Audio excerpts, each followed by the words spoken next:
Howdy, friends. I got a comment on my, what's in the box sort of video I made for my Ancestry DNA kit like a year ago, and I didn't have any traction like at all on my channel at that time. So somebody commented, "Oh my gosh, my hair is a wreck." Someone commented and asked about what the results were.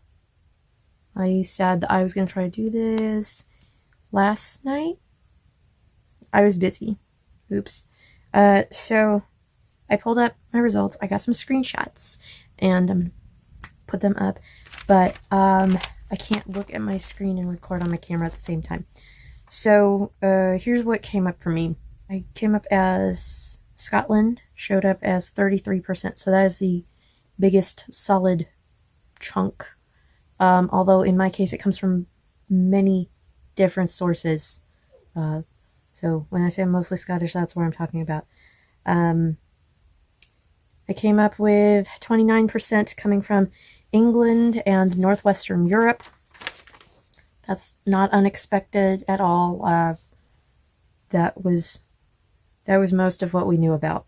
Came up as 9% from Ireland. Now, according to family history, we had a lot more Irish than that. That was a little surprising to see it was that low.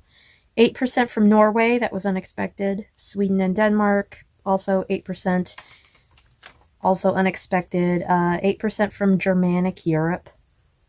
That lines up with a couple of things I've heard from a couple of different sources, but again, we weren't too sure on that. 3% from France. I know of one French ancestor in the last 200 years in my family, so that was a little unexpected. It came up as 2% being from Portugal, and that's actually really interesting because my mom's parents and her older sister have all done this. And my mom's mother has passed away, but she did the DNA test before she passed.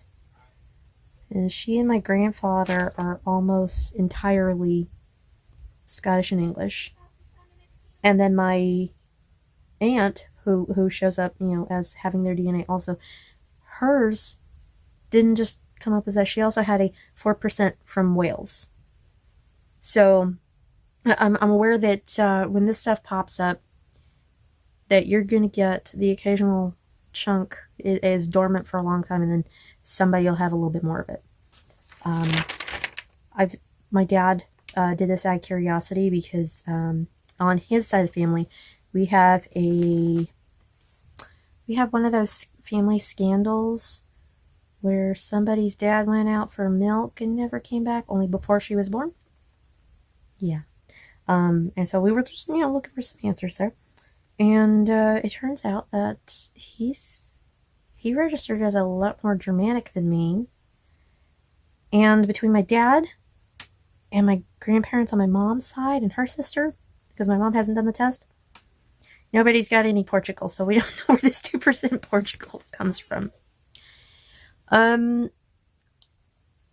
vast majority of my ancestors have been in the United States area since before the Revolution. Like if you go far enough back, you'll see, these folks came over in the 1600s, and these folks were descendant of Patience Brewster, who was on the Mayflower. And then what's-his-face served under George Washington, and this other guy was mentioned in a letter as some famous court.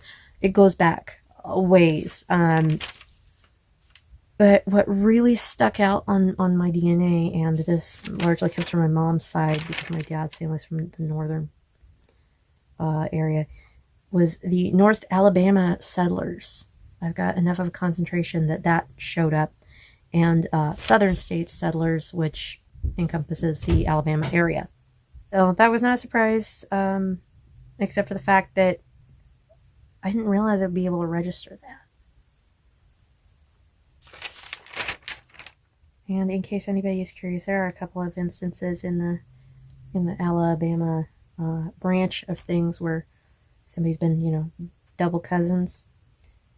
But that also shows up on my dad's side too. You go far enough back, anywhere, you're gonna you're going to find that kind of discrepancy.